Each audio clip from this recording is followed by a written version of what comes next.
Que vaya al libro de Judas.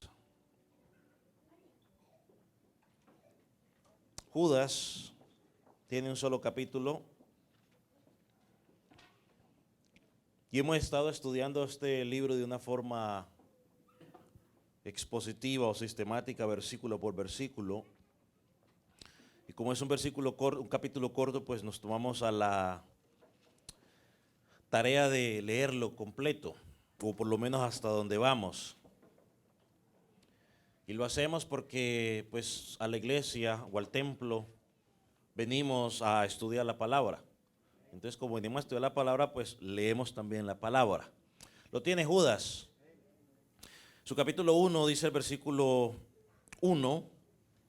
Judas, siervo de Jesucristo, hermano de Jacobo, a los llamados, santificados en Dios Padre y guardados en Jesucristo.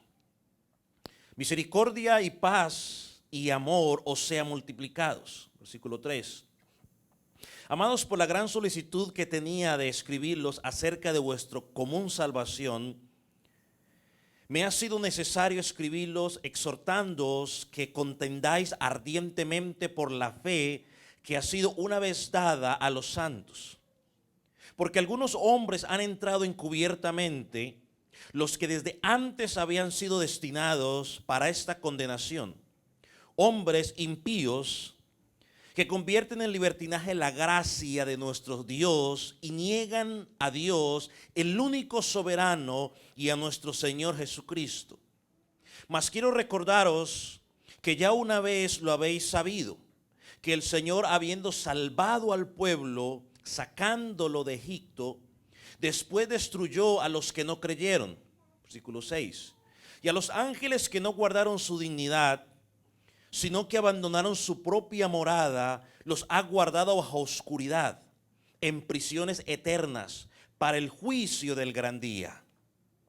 Como Sodoma y Gomorra y las ciudades vecinas, las cuales de la misma manera que aquellos, habiendo fornicado e ido en pos de vicios contra naturaleza, fueron puestas por ejemplo, sufriendo el castigo del fuego eterno.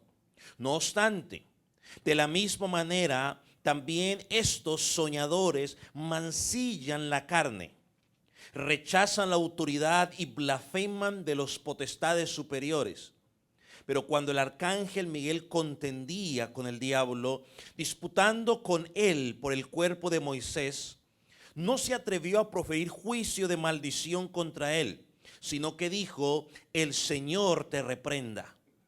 Pero estos blasfeman de cuantas cosas no conocen, y en los que por naturaleza conocen se corrompen como animales irracionales. Versículo 11. Ay de ellos, porque han seguido el camino de Caín y se lanzaron por lucro en el error de Balaán y perecieron en la contradicción de Coré. Estos son manchas en vuestros ágapes, que comiendo impúdicamente con vosotros se apacientan a sí mismos, nubes sin aguas, llevados de aquí para allá por los vientos, árboles otoñales sin fruto, 2 veces muertos y descarriados, fieras ondas del mar, que espuman su propia vergüenza, estrellas errantes, por las cuales está reservada eternamente la oscuridad de las tinieblas. De estos también profetizó Enoc, séptimo desde Adán, diciendo: he aquí, vino el Señor con sus santas decenas de millares, para hacer juicio contra todos y dejar convictos a todos los impíos de todas sus obras impías que han hecho impíamente, y de todas las cosas duras que los pecadores han hablado contra él. Estos son murmuradores, querellosos, que andan según sus propios deseos, cuya boca habla cosas infladas, adulando a las personas para sacar provecho. Pero vosotros, amados, tened memoria de las palabras que antes fueron dichas por los apóstoles de nuestro Señor Jesucristo, los que os decían: en el postrer tiempo Habrán burladores que andarán según sus malvados deseos. Estos son los que causan divisiones, los sensuales que no tienen el espíritu. El versículo de hoy.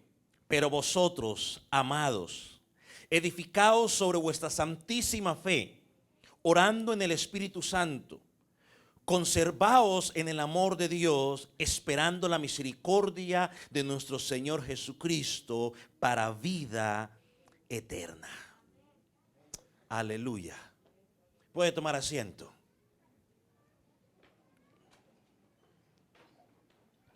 Como ya dijimos, esta sección del versículo 17 en adelante, Judas comienza a hablar a los salvos.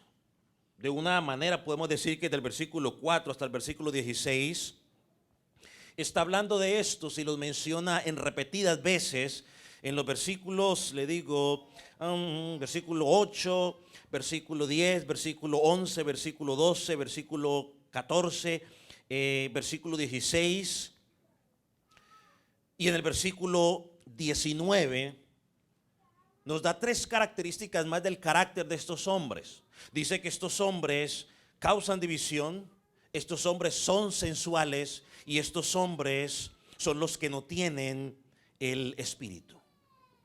Ahora en el versículo 20, él regresa a hablar nuevamente a los salvos y comienza diciendo, o digamos en este versículo, en estos versículos vamos a encontrar unos 4 mandamientos o 4 virtudes, yo no sé cómo usted las quiera llamar, pero él comienza diciendo, pero a vosotros, amados. Judas regresa a ese tono de amor con el que empezó la epístola. Judas se dirige a los hermanos una vez más como amados, expresando, digamos, ese cuidado pastoral que él tiene por las ovejas que Dios puso a su cuidado. Y por ese amor que él tiene por ellos es que él desea educarlos y llevarlos a que entiendan o que se preparen para no ser arrastrados por la apostasía o por los falsos maestros, ¿no? Es el amor que en ese amor el apóstol o Judas, le dice ciertas cosas que muchas veces le molesta a las ovejas, pero cuando hay amor por la oveja es necesario muchas veces que decirle cosas que los van a incomodar, pero que son necesarias para mantenerse en el camino correcto. Así que Judas los llama amados. Pero sigue diciendo, pero ustedes, amados, edificaos sobre su santísima fe. Cuando pensaba en esto recordaba un poco de lo que hablamos la semana pasada y quiero que vaya conmigo a 2 de Corintios, que quizás nos va a llevar a entender un poco la línea por la cual vamos a llevar el sermón el día de hoy. 2 Corintios capítulo 11, creo que lo mencioné y no lo leímos la semana pasada. Y hoy sí lo quiero leer, que creo que nos va a llevar a entender. 2 Corintios capítulo 11, versículo 1 al 4. El apóstol Pablo dice de la siguiente manera: ojalá me toleraseis un poco de locura. Sí, toleradme, porque os celo con celo de Dios, pues os he desposado con un solo esposo para presentarlos como una virgen pura a Cristo. Pero temo que como la serpiente con astucia engañó a Eva, vuestros sentidos sean de alguna manera extraviados de la sincera fidelidad a Cristo. ¿Sabe cómo dice el original esa última parte? Dice sencillez y pureza de Cristo. ¿Cuál era la preocupación del apóstol Pablo aquí? Que la iglesia había comenzado a extraviarse de la base sólida de la verdad.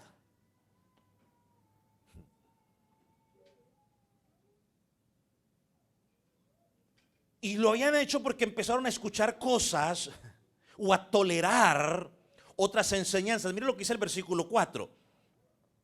Porque si viene alguno predicando otro Jesús que al que os hemos predicado, o recibes otro espíritu que el que habéis recibido, u otro evangelio que el que habéis aceptado, bien lo toleráis. Lo que Pablo le está diciendo aquí es que Pablo dice: yo desearía que ustedes fueran un poco más intolerantes con el error. Pero cuando alguien viene con otro evangelio, cuando alguien viene presentándoles otro Cristo totalmente apartado de la escritura, otro evangelio, Pablo dice: a ellos sí lo aceptas. Esa es la preocupación del apóstol Pablo. Y por eso es que la gente se extravía de la verdad, porque toleran cualquier enseñanza que no es bíblica. Por eso es que cada día, por lo menos en esta congregación, le insistimos a usted en su responsabilidad personal de leer, de estudiar y de memorizar la palabra para que pueda tener discernimiento. La semana pasada le di algunas razones del por qué hoy falta discernimiento en las iglesias locales. No la voy a repetir, voy a escuchar la predicación y él lo va a encontrar. Aunque yo tengo que dar gracias a Dios porque por lo menos aquí siempre ha habido un remanente en esta congregación que de una u otra manera Dios lo ha usado para discernir algunas cosas que se han querido infiltrar en la congregación. Ahora, aunque tengo que reconocer que por lo menos en 2 ocasiones, en el proceso que esos hermanos han expresado el error en el que estamos, han causado daño a la congregación. Déjeme hacerle un paréntesis. Cuando nosotros nos comenzamos a congregar en el templo donde congregaban los jóvenes en la iglesia donde estábamos, ellos tenían luces y nosotros pusimos luces, ellos las ponían, entonces un día las pusimos y como que nos gustó y las empezamos a poner. Nos movimos para este lugar y seguíamos con las luces, pero alguien discernió que eso no estaba correcto. Y en lugar de acercarse a mí como pastor y decirle: pastor, mira, a mí me parece que eso no está correcto por esto, por otro, comenzó un chisme en la congregación. El chisme comenzó hasta que por allá me llegó a mí, pero me llegó el chisme. Pastor, por ahí andan diciendo que ya parecemos discoteca. Y yo dije: ole, de veras, como dice por ahí los mexicanos, me cayó el 20. Y yo dije: de veras, vamos a corregirlo. Y empezamos a corregirlo. Alguien se enojó y me dijo: pastor, es que entonces a todos tenemos que tener contentos. Le dije: no se trata de tenerlos contentos. La verdad, esa persona, cualquiera que haya comenzado el chisme, está en lo correcto. Vamos a corregirlo. Ahora, ¿cuál es la aplicación? Porque tiene que haber una aplicación a esto. Hermano, la próxima vez que usted tenga la oportunidad de discernir algo que no está marchando bien, no arme chisme. Venga, hable conmigo, yo no me voy a enojar. Venga y dígame: pastor, me parece que eso no es correcto por esto, lo otro. Vamos a corregir. No dañe a los hermanos ni cause chisme, porque daña a la iglesia. Eso causó daño. ¿Era correcto lo que está diciendo la persona? Sí, era correcto, pero no lo hizo en la forma correcta. Pero gracias a Dios, porque ahí hemos tenido discernimiento. Esperamos que siga así. Cierro paréntesis. Ahora vamos a un pasaje más aquí que creo que está alineado con esto. Primera de Tesalonicenses capítulo 5. Si viene y me dice: yo no me voy a enojar, me dicen que yo tengo cara de enojón. Yo no tengo cara de enojón. No me voy a enojar. Primera de Tesalonicenses capítulo 5, versículo 20. Miren lo que dice. Dice Pablo: no menospreciéis la profecía. Ahora, literalmente lo que está diciendo allí es: no menospreciéis la predicación.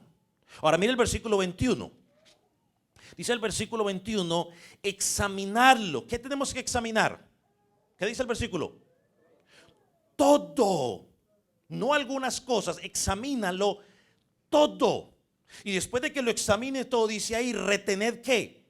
Lo bueno.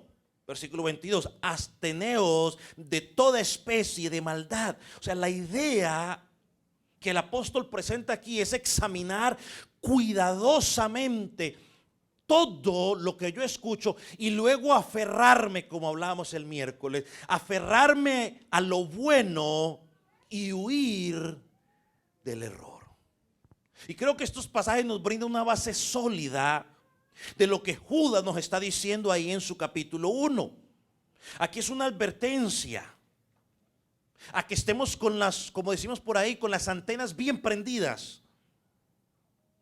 Y Judas nos dice que si vamos a protegernos de la apostasía, de los falsos maestros, de los falsos cristianos, tenemos que edificarnos en la santísima fe.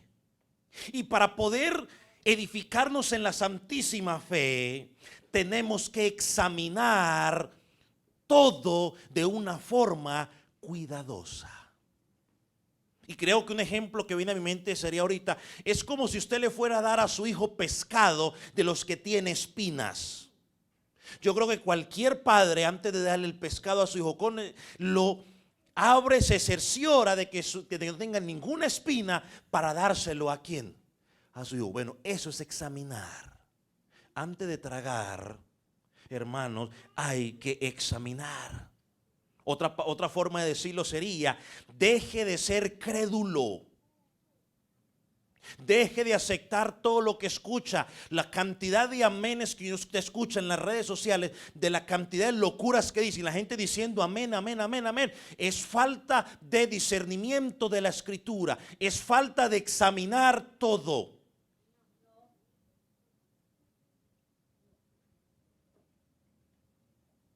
Por eso estamos como estamos. Pablo dice: no desprecies la proclamación de la palabra de Dios.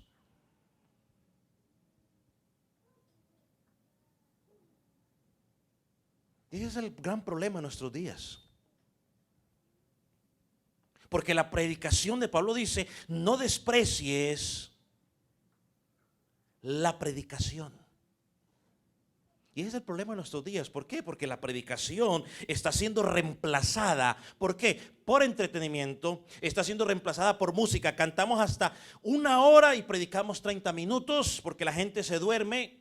Está siendo cambiada por dramas, está siendo cambiada por chistes, está siendo cambiada por mensajes motivacionales, por psicología, por profecías o adivinación, llamémoslo de esa manera. Y la predicación bíblica está siendo dejada a un lado.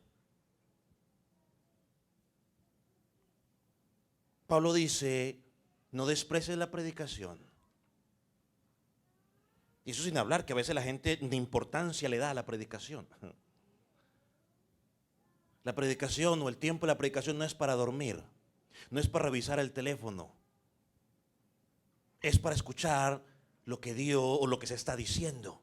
Pablo dice: examínalo todo. ¿Sabe? Esto me recuerda a los hermanos de Berea en Hechos capítulo 17. Ellos escudriñaban absolutamente ¿qué? Todo. Así que cada vez que usted escuche un sermón desde este púlpito o en internet, cuando a usted le gusta escuchar sus sermones, examínelo cuidadosamente. Y si es de Dios, si usted entiende que es de Dios, como decía Spurgeon, abrácelo y diga: Dios ha hablado. Abrácelo, no lo suelte. Cada vez que usted escuche un sermón desde este púlpito, debe examinarlo. Y aclaro, no lo examine a la luz de lo que usted cree, porque a veces cometemos ese error. Bueno, yo lo voy a examinar a la luz de lo que yo creo. No, no de la luz de lo que usted cree, es a la luz de ¿qué? De la palabra de Dios. Porque muchas veces lo que tú y yo creemos no es bíblico. Porque muchas veces lo que tú y yo creemos simplemente son cosas que hemos aprendido y han pasado de generación en generación, pero que nunca nos hemos puesto a examinar a ver qué dice la escritura sobre ese asunto.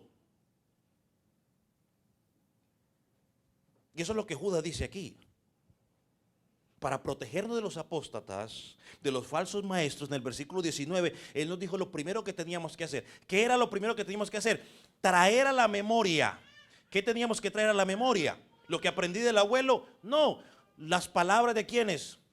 De los apóstoles que aprendieron de Cristo, edificados sobre el fundamento de los apóstoles. Ahora aquí en el capítulo 20, el versículo 20, nos habla de una segunda cosa que debemos hacer, y es edificarnos sobre su santísima fe. Ahora, y note algo interesante allí. Para aquellos que no les gusta congregarse, perdónenme, pero así es. Aquí note que el verbo no es algo personal. Es algo que congregacional. El verbo no dice edifícate. ¿Qué dice el verbo? Edificaos. Es un trabajo congregacional. Colectivo, como dijo. No es un trabajo, no, que lo haga el pastor. No, que lo hagan los siervos. No. Es un trabajo ¿qué? Colectivo. Y la única forma para protegernos de los falsos maestros, hermanos, es volviéndonos doctrinalmente fuertes. Y el verbo edificar, ¿no? Es una metáfora de construcción. Creo que todos entendemos eso. Toda construcción tiene que tener una base sólida. Si no hay base sólida, ¿qué pasa con esa construcción? Tarde que temprano se cae. Entonces es una metáfora para expresar o para que apunta al desarrollo espiritual del creyente, al progreso espiritual del creyente. Yo le digo, usted, no todos maduramos a la misma velocidad, pero todos maduramos. Y usted tiene que ir, no todos crecemos al mismo tiempo, pero crecemos. Usted tiene que ir creciendo. Así que la prioridad del apóstol de Judas, es un llamado a la doctrina bíblica, a la sana doctrina. Un término que está de moda hoy, porque todos quieren pelear por la sana doctrina. O sea, lo que proviene de Dios. Ahora, ¿qué significa edificados sobre su santísima fe? ¿De qué habla Judas aquí? Ahora, alguien podría pensar que está hablando de la fe salvadora, la fe que tenemos en Cristo, la fe que es un don de Dios según Efesios, que es únicamente dado por Cristo y que es aplicada por el Espíritu Santo. Pero yo creo que por el contexto no está hablando de esa fe en Cristo, sino que está hablando de esa fe que es descrita en el versículo 3 de Judas, por la cual debemos contender ardientemente. Es decir, Judas nos está hablando aquí de todas las doctrinas que nos fueron entregadas a los cristianos por la enseñanza de los ¿qué?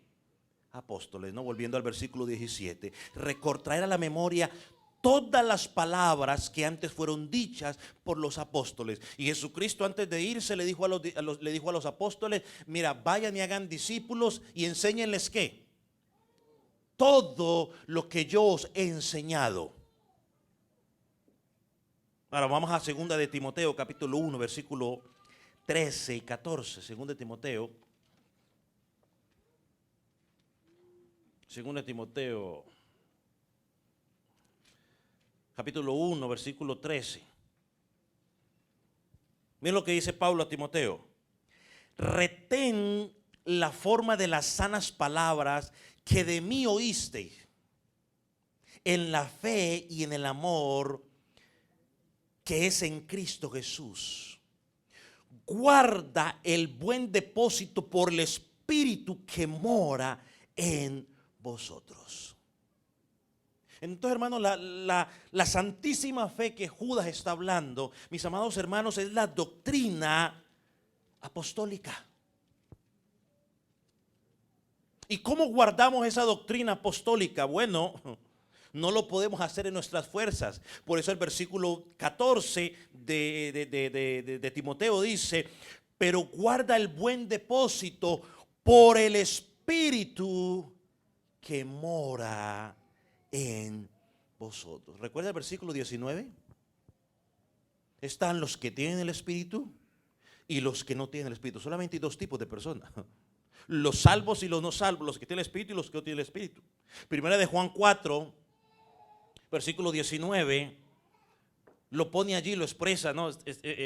Leí esta semana este pasaje y lo recordé y dije, lo voy a compartir el domingo con los hermanos. Pero dice: en esto conocemos que permanecemos en Él.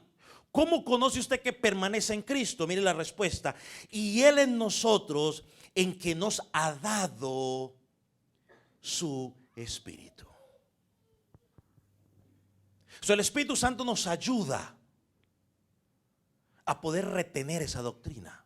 Recuerden, ¿no? Jesús dijo: el Espíritu Santo os recordará, perdón, me glorificará, os recordará las palabras que yo os he enseñado. Entonces, para poder edificar sobre esa santísima fe, santísima doctrina, santísima fe, hermano, tenemos que conocerla. Y no solo conocerla, porque hay personas que nos ufanamos de conocer la doctrina bíblica, pero a la hora de la práctica no la practicamos. Vamos a Efesios 2, 20 y 22. Creo que un pasaje que me gusta mucho a la hora de poder hablar de este tema. Efesios 2, lo tiene. Mira lo que dice, versículo 20. Edificaos sobre ¿qué? Sobre el fundamento de ¿quiénes? De los apóstoles y los profetas. Y yo añado allí un paréntesis, los verdaderos apóstoles o los verdaderos profetas. Siendo que la principal piedra del ángulo, ¿quién? Jesucristo mismo, en quien todo el cuerpo bien coordinado va creciendo para ser un templo santo en el Señor, en quien vosotros también fuisteis juntamente edificados para morada de Dios en el Espíritu. Y esto es importante. Y como iglesia debemos prestar atención. Porque la vida cristiana tú tienes que edificar sobre la base que ya fue colocada por los apóstoles y por los profetas, los verdaderos. Porque hoy hay una cantidad de gente que se hace pasar, llamar apóstoles, se hace llamar profetas, y Dios no los ha llamado, se autollamaron ellos. Y no hay fundamento bíblico para ellos. Ahora note algo. Dios, como el arquitecto, nos ha dicho cómo se deben hacer las cosas. Yo no sé mucho de construcción, pero una cosa sí he entendido, que hay un arquitecto y el arquitecto diseña un plano y el constructor hace lo que se le da la gana, ¿cierto que sí? No, el constructor tiene que agarrar el plano y empezar a hacer lo que el arquitecto dijo. Bueno, Cristo es el arquitecto. Dios diseñó un plan perfecto y debemos sobreedificar o edificar en el fundamento que Dios puso, y tenemos que hacerlo como Dios dice. El problema en las congregaciones hoy es que estamos edificando como nos parece a nosotros que debemos hacerlo, mas no como Dios dijo en su palabra. ¿Sabe una cosa?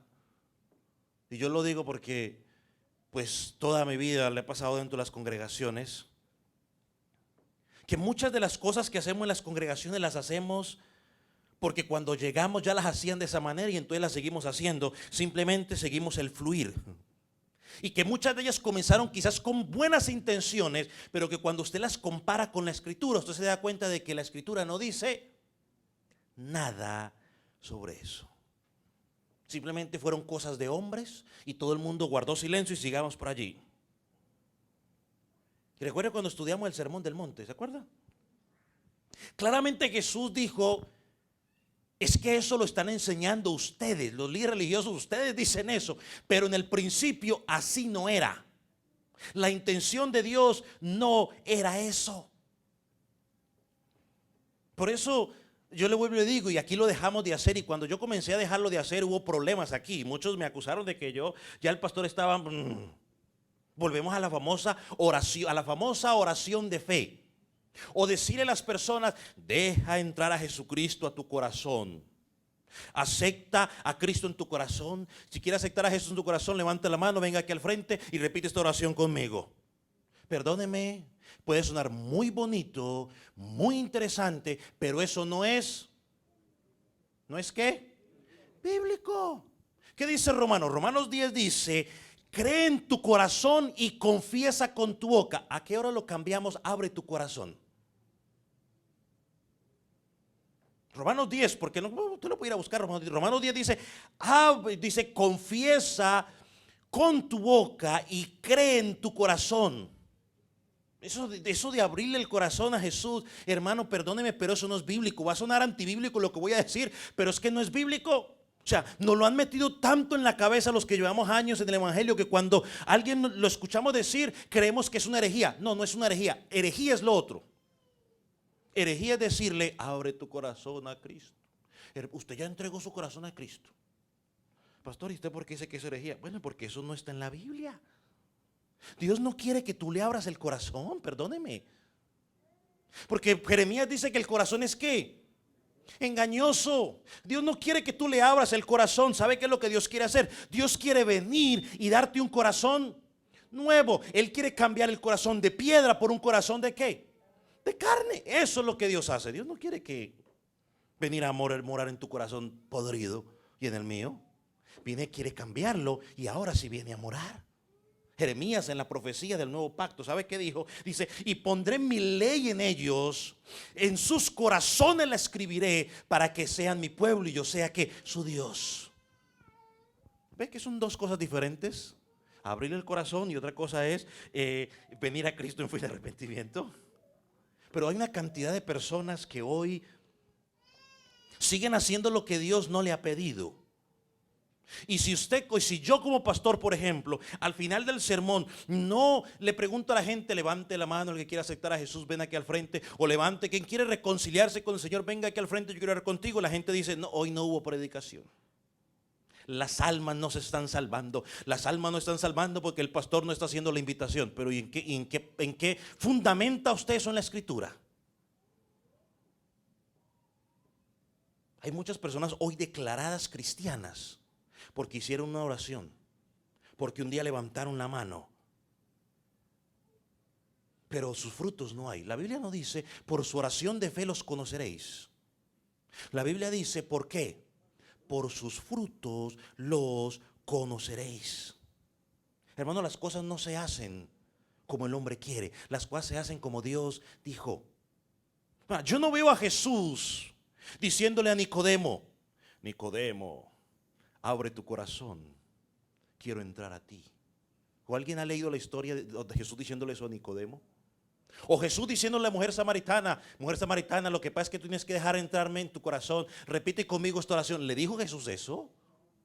Cuando el carcelero le dijo a Pablo, quizás la pregunta que cualquier cristiano quisiera escuchar, ¿qué puedo hacer para ser salvo? Mire, si Pablo predicaba la doctrina que hoy se predica en las congregaciones, Pablo hubiera dicho, mira, deja que Jesús entre a tu corazón, repite conmigo esta oración. Pero como gracias a Dios Pablo no predicaba esa cosa que los hombres han inventado, quizás con muy buena intención, Pablo le dijo, cree. Pastor, entonces ¿cómo sabemos que una persona es salva? Por sus frutos los conoceréis, porque está perseverando. Eso enseña la Biblia. El argumento de los hombres es porque tiene una Biblia debajo del brazo, porque va a una iglesia, porque canta, porque ofrenda, porque publica en las redes sociales cosas cristianas. Eso es lo que decimos los hombres. Porque cuando tiene tiempo por allá de vez en cuando se congrega. O sea, eso es lo que decimos los hombres. La Biblia dice, por sus frutos los conoceré. Por su estilo de vida que ha cambiado. Porque mire, si tú todavía amas lo del mundo y te sientes cómodo en el mundo y disfrutas lo del mundo, mira, puedes venir aquí, puedes cantar, puedes hacer lo que tú quieras, pero tú estás aquí engañado. Porque cuando Jesús verdaderamente viene a morar en mi corazón, mis afectos cambian. Yo ya no siento atracción por el mundo. Lo que antes me atraía, antes ya me produce rechazo. Pero yo digo, hay muchas personas, congregaciones que dicen ser cristianos, pero todavía se sienten cómodos con el mundo. Y practicando lo que el mundo hace y haciendo lo que antes ellos hacían. Y no voy a dar ejemplos para usted, ya usted sabrá los ejemplos. Edifica sobre el fundamento los apóstoles y sobre la roca que es Cristo. Yo quería dar otro ejemplo, pero no lo voy a dar, sobre algunas cosas que los hombres hemos implantado, pero dejémoslo allí. Cristo es nuestro fundamento. ¿Qué le dijo Jesucristo a los fariseos allá en Juan 5:39? Un pasaje que quizás es muy conocido por nosotros. Dijo, escudriñad las Escrituras. Es lo mismo examinar. Examina las Escrituras, porque a vosotros os parece que en ellas tenéis la vida eterna. Pero Cristo les dice, y ellas son las que dan ¿qué? Testimonio de mí. O sea, la vida eterna es Cristo.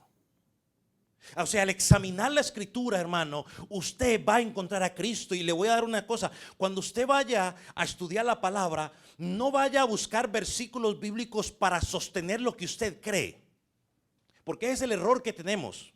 Yo creo que, a ver, ¿qué creo yo? A ver, ¿qué puedo decir para que no suene así como que le estoy tirando a alguien? No sé, bueno, yo creo tal cosa.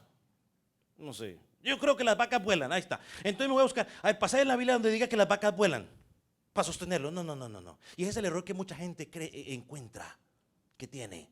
Que como tiene un concepto teológico que aprendieron no sé de dónde, del catolicismo, y lo trajeron al cristianismo y lo que sea, entonces luego empiezan a buscar versículos para sostener eso. No, estudie lo que dice la Biblia, y ella te va a traer claridad. Y si usted lee la Biblia, estudia la Biblia y no encuentra a Cristo, perdóneme, pero usted no la ha leído ni la ha estudiado. Porque el personaje principal de la Escritura es Cristo. Y usted lo encuentra desde Génesis hasta Apocalipsis, hasta en Esther. Usted lo encuentra.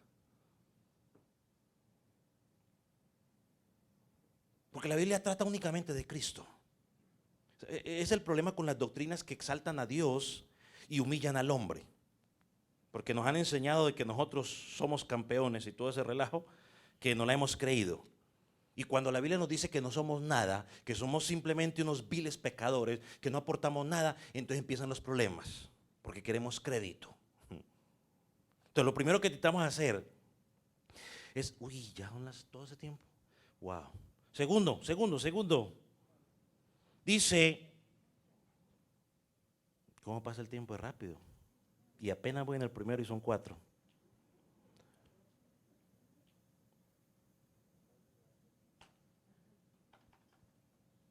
Vamos al segundo entonces. Versículo 20. ¿Qué pasó?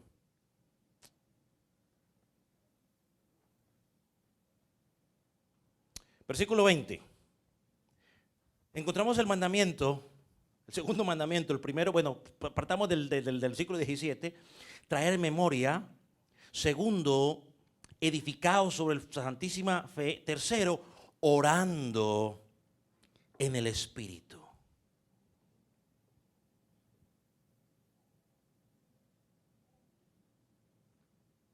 Hermano, mientras estoy edificando mi vida, mientras estoy creciendo, debo orar en el Espíritu. Una vez más, encontramos aquí la dependencia siempre está en Dios. Ahora, la pregunta del $1,000,000, como dicen por ahí: pastor, ¿qué significa orar en el Espíritu? Bueno, algunos automáticamente dirán, pastor, significa hablar en lenguas. Yo le digo, sí, de veras. ¿De veras dice eso el pasaje? ¿De veras orar en el Espíritu significa hablar en lenguas? En el contexto de este pasaje. Ahora, en el contexto general de la Escritura, ¿de veras orar en el Espíritu significa hablar en lenguas? Hermano, orar en el Espíritu, según la Escritura, no yo, según la Escritura, es orar de acuerdo a la voluntad del Espíritu. Orar en el Espíritu, otra forma de decirlo sería orar consciente de la voluntad del Espíritu. Otra forma sería orar rendido ¿a quién? Al Espíritu. Creo que el mejor pasaje, porque alguien dice, la Biblia, ¿qué dice, pastor? Ya le voy a decir. El mejor pasaje para ilustrar esto está en Romanos capítulo 8, versículo 26 y 28. Creo que es el mejor pasaje. Y no me vaya, posiblemente usted estará pensando, pastor, ¿y qué pasa con Corintios? Hermano, Corintios no habla de eso. Y cuando el Espíritu Santo descendió, hermano, ¿cuántas lenguas son? 17 idiomas que está hablando allí. Así que vamos a Romanos 8, 26, porque a esos otros no los voy a ir a hablar porque está hablando de idiomas. Romanos, ¿qué dije? 8:26. Miren lo que dice. Y de igual manera, el Espíritu nos ayuda. ¿Cómo nos ayuda? En nuestras debilidades. ¿Por qué nos ayuda? ¿Qué dice el versículo? ¿Porque qué? Porque no sabemos cómo, pues que hemos de pedir como conviene, no lo sabemos. Pare hasta allí. Pablo está diciendo que tú y yo no sabemos cómo pedir, ni sabemos qué pedir, ni qué conviene. Pero el Espíritu mismo intercede por nosotros con gemidos indecibles. El Espíritu Santo nos ayuda en nuestra debilidad y nos ayuda porque no sabemos qué pedir. No sabemos qué es lo que Dios quiere. Bueno, hay cosas que sabemos, ¿no? Que Él quiere justicia, que no quiere pecado, que Él quiere santidad, que Él quiere rectitud, que Él quiere ser honrado, y todo eso lo sabemos. Pero sabe que cuando se trata de asuntos de la vida, muchas veces no sabemos qué hacer. Los solteros que están ansiosos de casarse, pero no saben con quién casarse. Hay asuntos de nuestra vida que no sabemos cuál es la voluntad de Dios. Quiero estudiar una carrera, pero no sé qué carrera estudiar. Quiero cambiarme de trabajo, quiero conseguir un trabajo, los jóvenes que han salido de la escuela, pero no sé qué trabajo conseguir. Hay problemas que enfrentamos en la vida que no sabemos cómo solucionarlos. Y el Espíritu Santo, Pablo dice que el Espíritu Santo intercede con nosotros para pedir como conviene. Ahora, y esto es glorioso, porque el Espíritu Santo que vive dentro de nosotros, versículo, ya lo estudiamos, ¿no? Él vive dentro de nosotros. La semana pasada hablamos sobre el Espíritu Santo. Vive en nosotros.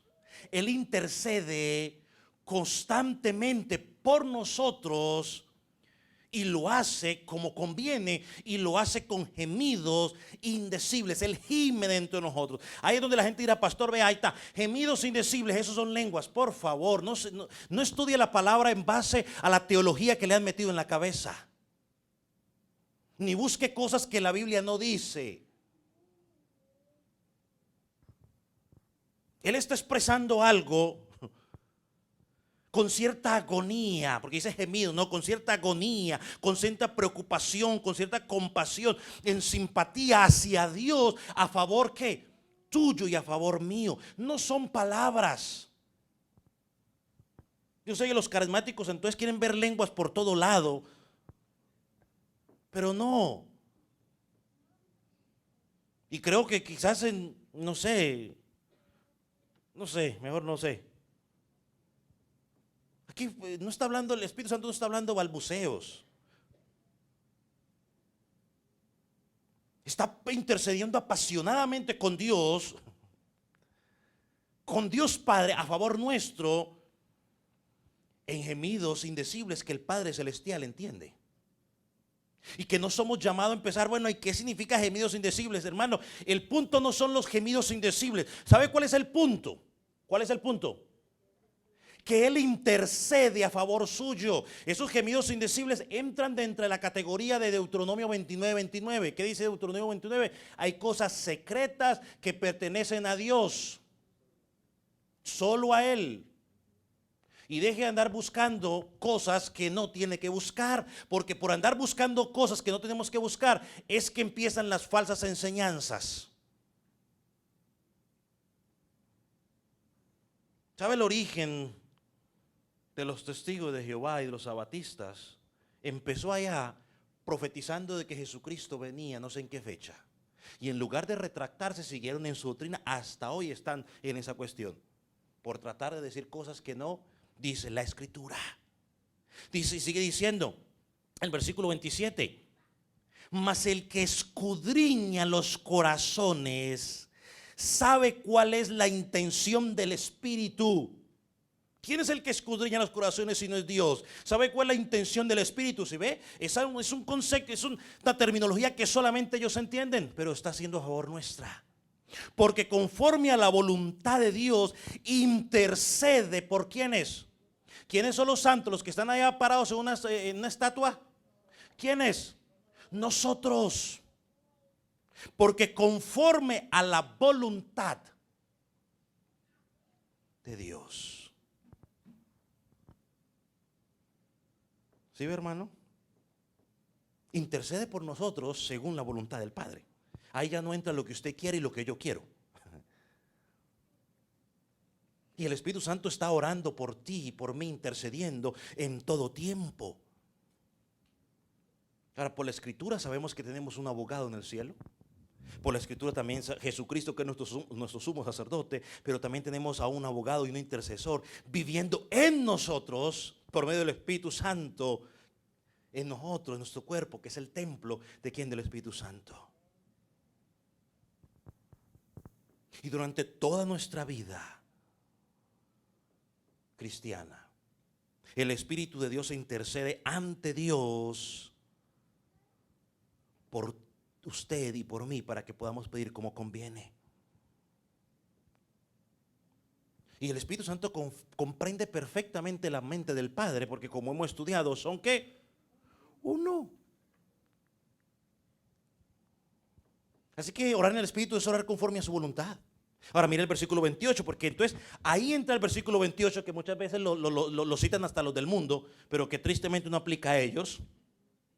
De modo que el Espíritu Santo de Dios está todo el tiempo en armonía en la voluntad del Padre, clamando por nosotros. Entonces viene el versículo 28, y sabemos que los que aman a Dios, ¿qué?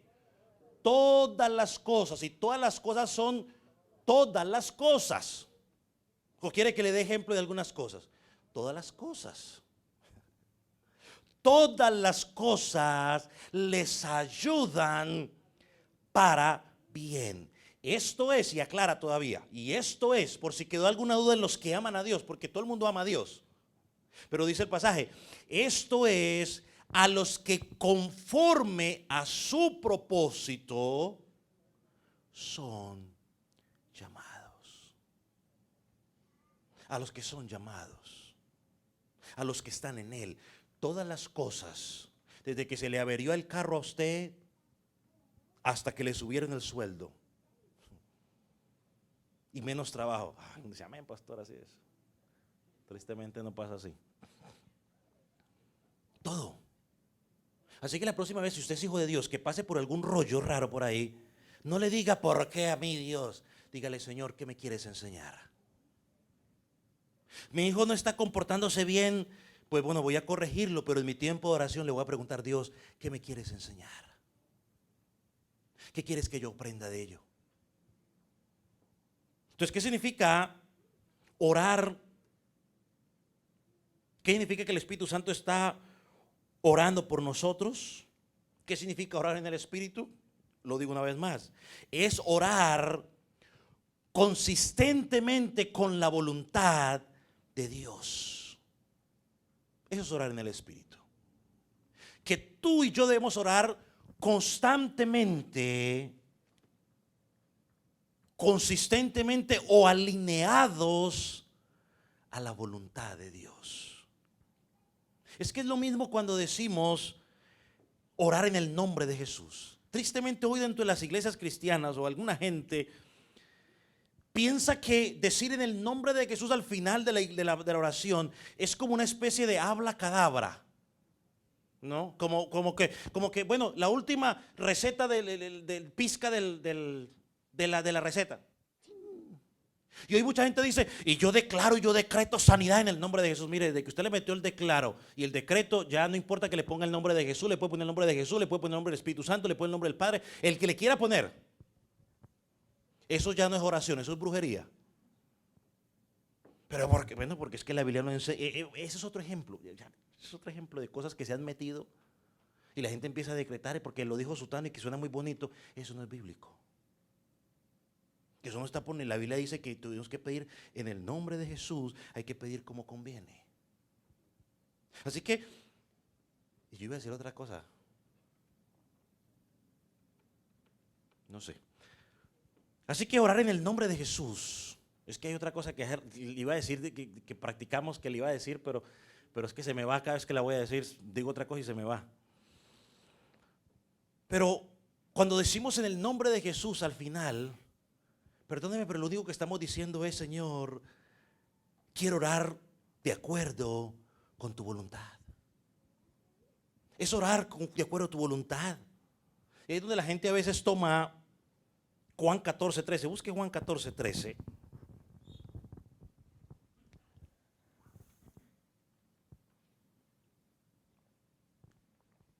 Que es uno de los versículos que unas enseñanzas alejadas de la Escritura se han encargado de popularizar de la forma incorrecta. Y dice: todo lo que pidieres al Padre en mi nombre lo hará, para que el Padre sea glorificado en su Hijo. ¿Sí? Es más, yo creo que ni leen la última parte, porque si usted lee la última parte, entiende lo que significa todo, ¿cierto? Si usted hace una simple observación del pasaje y lo lee para estudiar lo que la Biblia dice, no para buscar un versículo, ese es un buen ejemplo. Como yo creo que todo lo que yo pida a Dios en nombre de Jesús, entonces Él lo hará. Empiezo a buscar todos los versículos que digan eso. Bueno, aquí encontré uno. Y todo lo que pidieres, hermano, ¿qué significa todo? Todo, dicen. Ahí dice ya, todo lo que usted le pida al Padre en el nombre de Jesús, Él lo hará. Aleluya, gloria a Dios. No, pero si usted es un estudioso, o ni siquiera necesita ser estudioso, solamente necesita seguir leyendo el pasaje, dice que para que el Padre sea glorificado en el Hijo. Así que la respuesta a lo que yo pida va a traer gloria al Padre. Yo pregunto: ¿en qué se va a glorificar el Padre? En que yo pida por un Ferrari.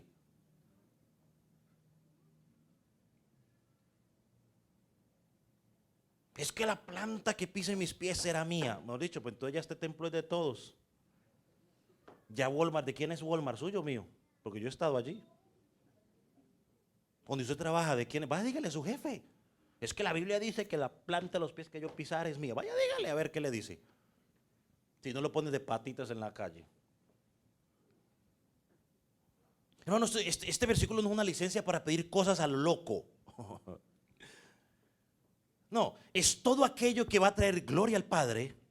Es todo aquello que está alineado a la voluntad del Padre. Pastor, ¿y entonces qué vamos a hacer con las cosas que tenemos? Esas cosas que nosotros necesitamos tienen un orden, ¿no? Cuando usted lee la oración, ejemplo que Jesucristo nos dejó, claro, hay momentos donde tenemos que pedir por la papa, por la yuca, por el carro, por las medias, ¿no? Por los zapatos. Llega un momento que hay que pedir por eso. Pero cuando usted lee la oración, eso va en el último. Pero cuando mi oración está centrada únicamente en pedir lo que a mí me conviene, lo que a mí me gusta, esa oración está totalmente desalineada de Dios. Aunque usted al final le ponga amén, en el nombre de Jesús, amén. Sí, que orar en el Espíritu es simplemente alinearse con la voluntad de Dios, de modo que mis deseos queden a un lado. Y cuando usted lo pone en contexto, lo que estamos hablando, dice: edificados sobre el fundamento de vuestra santísima fe. O sea, ¿cómo lo vamos a edificar si no es orando, si no es con la ayuda del Espíritu Santo? Bueno, cuando oramos de esa manera, estamos sometiéndonos a la voluntad de Dios. Orando en el Espíritu, una vez más, apunta a toda la congregación. No es mi oración sola, y yo solo cuando hablamos de la oración lo enseñamos. No es ahorita yo oro por mis necesidades, no, es las necesidades de la congregación, de mis hermanos en Cristo. Ahora esto me lleva al último punto, vamos al último, bueno, al penúltimo. Rápido, ¿tengo cuántos minutos? No sé cuánto tengo, no voy a mirar más el reloj. En tercer lugar, un tercer elemento necesario para permanecer, dice: conservaos en el amor de Dios. Una vez más, un verbo imperativo, un verbo que no está en singular, sino que es un verbo que en plural, donde habla de la responsabilidad de quien, de la iglesia. Aquí encontramos la participación del creyente en la santificación. ¿Qué es la santificación? Bueno, que cada día tenemos que vivir ¿en qué? En santidad delante de Dios. Y vuelvo y le digo, ahora definamos santidad en términos bíblicos y santidad en términos de los hombres. Cuando usted empieza a poner una diferencia entre la santidad que dice la Escritura y la santidad que dicen los hombres, usted encuentra que son tan diferentes como el día y la noche. Porque para los hombres santidad es una cosa y para Dios santidad es otra cosa totalmente diferente. Entonces yo aquí encuentro la lógica de Dios, perdón, la responsabilidad de Dios, porque el versículo 1 dice que somos guardados en Jesús, o sea, Él nos guarda, pero aquí encuentro la responsabilidad del hombre. ¿Cuál es la responsabilidad del hombre? Conservaos en el amor. Ahora, en la lógica humana, y cuando hablamos de las doctrinas de la gracia empezaron los problemas, porque en la lógica humana esto choca. ¿Cómo así que la responsabilidad de Dios y la responsabilidad del hombre? No, en la lógica humana eso choca. Pero en la lógica de Dios no choca. Porque Dios es quien nos preserva y el hombre es el que persevera. Dios es quien nos santifica y el hombre es responsable de buscar la santidad día tras día, como dice la palabra, sin la cual nadie verá al Señor. Hoy no voy a hablar de la santidad, pero si quiere hablarse de la santidad, vaya y busque la santidad en la Escritura. Entonces Dios nos manda, por eso Filipenses 2, 13 y 14, no tiene que buscarlo, solo anote los Filipenses 2, 13 y 14. El 12 dice que ocupémonos de nuestra salvación con temor y temblor. Pero el versículo 13 dice que Dios es el que produce en nosotros el querer como el hacer por su buena voluntad. Hermano, esto no es una contradicción. Simplemente Dios produce en mí el querer como el hacer, pero yo tengo que hacerlo. Dios no lo va a hacer por mí. Yo soy el que tengo que buscar vivir en santidad, vivir en rectitud. Ahora, ¿qué significa? ¿Qué más podemos decir? ¿Qué significa conservaos o guardaos en el amor de Dios? Hermano, esto no es una santificación pasiva. Creo que ya lo dije, ¿no? Pasiva es donde yo me siento y que Dios lo haga todo. No, no, no. Hay una responsabilidad del hombre. Pero la responsabilidad del hombre, hermano, es permanecer en la esfera del amor o permanecer en la esfera de la obediencia. El creyente es llamado a la obediencia. Creo que Juan capítulo 15 nos puede explicar esto. Otra forma de decirlo, dijo mientras usted busca Juan, un escritor, es mantenerte en el lugar donde experimenta la bendición que trae el amor de Dios. Pero mire lo que dice Juan 15, versículo 9. Como el Padre me ha amado, así también yo os he amado, permaneced en mi amor. ¿Para qué quiere decir permanecer en mi amor? Versículo 10. Si guardáis mis mandamientos, permaneceréis en mi amor. Mire una cosa, los mandamientos ¿de quién? De Dios, no de los hombres. Así que como yo he guardado los mandamientos de mi Padre y permanezco en su amor. Así que, hermano, permanecer en el amor de Dios significa mantenerte en obediencia. Y eso es lo que Dios dice en su palabra, no lo que dice el pastor. Es lo que Dios dice en su palabra. Cuando usted disfruta de la obediencia en Dios, usted, hermano, disfrutará de toda la plenitud de Dios y la bendición de Dios. Y cuando usted entra en desobediencia, ¿sabe qué hace el Señor? Hebreos 12 dice que a todo el que toma por hijo, ¿lo qué? Lo disciplina. Al bastardo no. Eso dice la palabra. Así que es bueno que examine su vida. Dios disciplina al que toma por hijo, al bastardo lo deja que haga lo que quiera. Cuarto lugar, ya esto le va a dedicar menos tiempo. En la última parte dice el versículo, conservamos el amor, o sea, viviendo en obediencia, esperando que la misericordia de nuestro Dios Jesucristo para vida eterna. Hermano, el cuarto elemento es que estamos esperando ansiosamente ¿qué? El regreso de Cristo. Y como estamos esperando el regreso de Cristo, vivimos nuestra vida cristiana a la luz del regreso de Cristo. ¿Sabe qué dice Juan 3? Es Juan capítulo, creo que está, le puse 2 aquí, pero creo que es Juan 3, primera de Juan. Es que el versículo, era capítulo 3, versículo 2, si no me falla de memoria, ¿sí? Porque ese creo que me lo aprendí.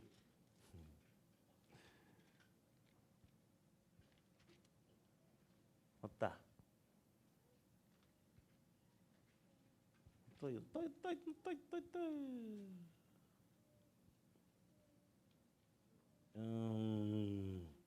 Oh, sí, es el 2, sí, es el capítulo 3, versículo 2, sí, sí, sí.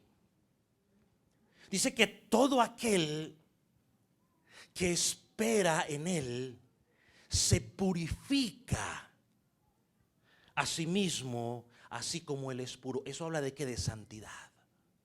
Yo espero la venida de Cristo y no vivo la vida loca, sino que vivo limpiando mi vida constantemente para que cuando Él venga me encuentre sin mancha y sin arruga. Y una mejor forma de expresarlo es cuando la mujer, el novio le dice: en la noche vengo por ti. Digamos, la mejor forma de explicarlo es la primera cita. Van a tener la primera cita y le dice: en la noche vengo por ti. Esa mujer está todo el día arreglándose, poniéndose guapa para cuando él venga. Y está la expectativa. Y cada rato mira el reloj. Y mira el reloj. Y mira el reloj. Y el tipo viene a las 7, a las 6 de la tarde. Pues somos cristianos, llega temprano, ¿no? Los del mundo, los que hacen citas a las 10 de la noche. Entonces pide que le cita, va a llegar a las 6 de la tarde y ya está. Y son las 3 de la tarde y todavía está. Ay, pero está desesperada, está ansiosa. Así es el cristiano que espera la venida de Cristo. Señor, ¿cuándo vienes? Y a veces cometemos el error de decimos: ay, Señor, no venga todavía hasta que me case, hasta que tenga hijos, hasta que tenga nietos, bisnietos, tataranietos. No, no, el cristiano está: Señor, esos deseos mundanos hay que dejarlos a un lado. Yo un día cometí ese error, le dije: Señor, perdóname. Señor, el cristiano tiene que decir como dice Apocalipsis: Señor, ven ya. Que venga su manifestación gloriosa. Y por tanto cada día me purifico. Miren lo que dice Tito 2:13. Aguardando la esperanza bienaventurada y la manifestación gloriosa de nuestro gran Dios y Salvador Jesucristo. O sea que mientras estoy esperándolo a Él, tengo un llamado a negarme a la impiedad, a rechazar la impiedad, a rechazar los deseos mundanos. Y soy llamado a vivir una vida recta delante de Dios. ¿Sabe lo que dice el verbo? El verbo cuando dice esperanza ansiosamente es esperar con gran expectativa. Apocalipsis lo dice, y el espíritu y la esposa dicen: ven, ven, Señor Jesús. Yo ya hoy entendí eso y yo creo que pues tener nietos debe ser glorioso, pero debe ser más glorioso que venga Jesucristo. Claro que sí. Debe ser glorioso. Y si Dios me da la oportunidad, pues me gustaría verlos. Pero si no, o partir y estar con el Señor debe ser más glorioso. Entonces el verdadero creyente vive como si Cristo hubiera muerto ayer, resucitado hoy y regresara mañana. El creyente no vive de estación en estación, ¿no? Ahorita como es la estación de Navidad, entonces ahorita todo el mundo tiene a Cristo en la boca: Cristo va, Cristo viene, Cristo va, Cristo viene. Pero en enero, entonces ya cambiamos a Cristo por los Reyes Magos, ¿no? Y hasta que nos vamos a acordar otra vez de Cristo allá ¿cuándo es que? En Semana Santa. No, el creyente vive con la obra de Cristo todos los días de su vida.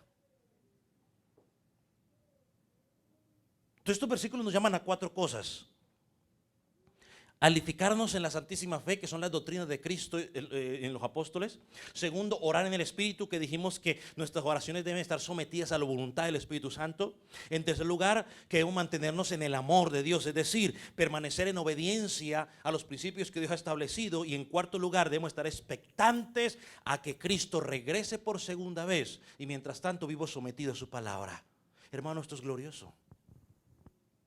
Y sabe algo más, porque dice aquí: esperando la misericordia. Hermano, recibió misericordia de Dios en la salvación. Eso dice Efesios 2. Su gran misericordia nos salvó. Lamentaciones dice que sus misericordias son nuevas cada mañana. El Salmo, no me acuerdo cuál, dice, todo el capítulo prácticamente está diciendo: porque grandes son sus misericordias. Y Judas nos dice en el capítulo, en el versículo 2, que sus misericordias son multiplicadas. Así que, hermanos, esta es una exhortación. De hecho, era el título del sermón, era exhortación a los creyentes. Pero déjeme decirle una aplicación más. Hermano Judas nos llama aquí a edificarnos. Déjame decirte, la construcción no ha terminado. La construcción no ha terminado. Tenemos que seguir construyendo día a día. Y no solo tenemos que seguir construyendo nuestras vidas, sino que tenemos que seguir orando en el Espíritu, pastor. ¿Y qué es orar en el Espíritu? Es orar de acuerdo a la voluntad de Dios. ¿Sabe que mire, cuando usted examina las oraciones de los apóstoles del Señor Jesucristo, ¿usted ha notado algo en las oraciones de ellos? Los que la han examinado. Que podemos decir que por lo menos el 90% de sus oraciones están enfocadas, ¿saben qué? En lo espiritual. Léalas, lea la oración del apóstol Pablo cuando estaba preso, del Señor Jesús. Y sus oraciones estaban enfocadas en lo espiritual. Lo material para ellos era un segundo, tercero, cuarto plano. Hermano, eso es orar en el Espíritu. Uy, pastor, y entonces las necesidades mías, relax. Dios dice en su palabra que Él sabe tus necesidades y que Él se ocupará de ellas cuando tú te ocupes de Él. ¿O a poco su hijo tiene que estarle diciendo, papi la leche, papi compre leche, va a comprar mercado? O mami va a comprar mercado. Los hijos lo único que nos encargamos, metiéndome yo ahí en ese rollo cuando estaba con mis papás, era que lo único que me encargaba era simplemente ir a abrir la nevera y sacar la leche. Que la compren ellos, que son los encargados. Yo no me voy a comer. Pues a veces como esposo hago lo mismo. No me voy a botar la leche. Cuando tomo, yo casi no tomo leche. Pero estoy así todo cafecito. Bueno, yo por eso no creo en los que me dicen, es que yo no puedo orar, pastor. Mire, si eres cristiano, esa excusa ya no sirve. Porque si eres cristiano, el Espíritu Santo vive en ti y el Espíritu Santo que intercede por ti. ¿Y cómo intercede? Como conviene. Con gemidos indecibles que tú y yo no entendemos. Entonces Dios por medio de Judas nos está diciendo en este pasaje, y con eso termino, ¿qué es lo que tenemos que hacer los verdaderos seguidores de Cristo? Edificarnos, orar, mantenernos obedientes y esperar que Cristo regrese por segunda vez, viviendo en santidad. Vamos a orar. Póngase sobre sus pies. Yo no sé cómo Dios le haya hablado a su vida.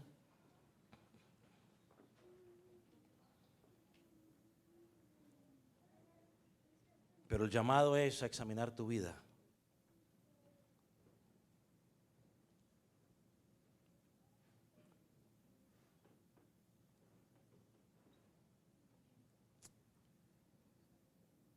Si tú estás en Cristo, amigo, dice la palabra que un día tendrás que enfrentar la ira de Dios. Y que la única forma de poder disfrutar de la vida eterna que Judas dice aquí o habla aquí, es que Cristo sea el Señor de tu vida, el Salvador. La Biblia dice que hay un solo intermediario entre Dios y los hombres, dice Jesucristo. Tú te preguntarás, bueno, ¿y qué puedo hacer yo para ser salvo? ¿Qué puedo hacer yo para obtener esa vida eterna? Su palabra dice, cree en el Señor Jesucristo. ¿Qué significa creer? Significa de que tú aceptas que tú eres un pecador, que tu pecado te separó de Dios, que la ira de Dios está sobre tu vida y que la santidad de Dios no puede conciliar con el pecado. Que aceptas el sacrificio de Jesucristo en la cruz del Calvario. ¿Y sabe qué es lo más importante? Que comienzas a vivir una vida de arrepentimiento. Es decir, ya no vives como vivías antes. Ya no escuchas lo que escuchabas antes. Ya no hablas lo que hablabas antes. Ahora escuchas lo que Dios dice en su palabra, lees su palabra. Así que llegar a Cristo es más que levantar una mano, es más que hacer una oración, es un estilo de vida. Por eso Jesús le dijo a Nicodemo, te es necesario nacer de nuevo. Espíritu Santo, ahora en aquellos que quizás no han abierto, que no han llegado a ti en fe y en arrepentimiento, que todavía su corazón es un corazón de piedra, yo oro para que tú cambies ese corazón en un corazón de carne. Yo oro para que su entendimiento sea aclarado y ellos puedan ver la condición de ellos y puedan ver tu santidad y puedan clamar por perdón, por misericordia. Señor, y yo oro por aquellos que ya están en Cristo, para que esta palabra haya sido de edificación para sus vidas, que haya sido un reto para seguir edificando su vida en el fundamento apostólico. Señor, para que nos enseñes cada día a orar, dejando nuestros deseos a un lado y orar con los deseos del Espíritu, con los de Jesús. Señor, que nos enseñes cada día a vivir en obediencia a tu palabra. Señor, y que cada día esperemos en santidad, en rectitud, que regreses por segunda vez. Padre, te damos gracias. En tus manos quedamos y que puedas tú aplicar en cada corazón la palabra que fue enseñada en esta mañana. En el nombre de Jesús. Queremos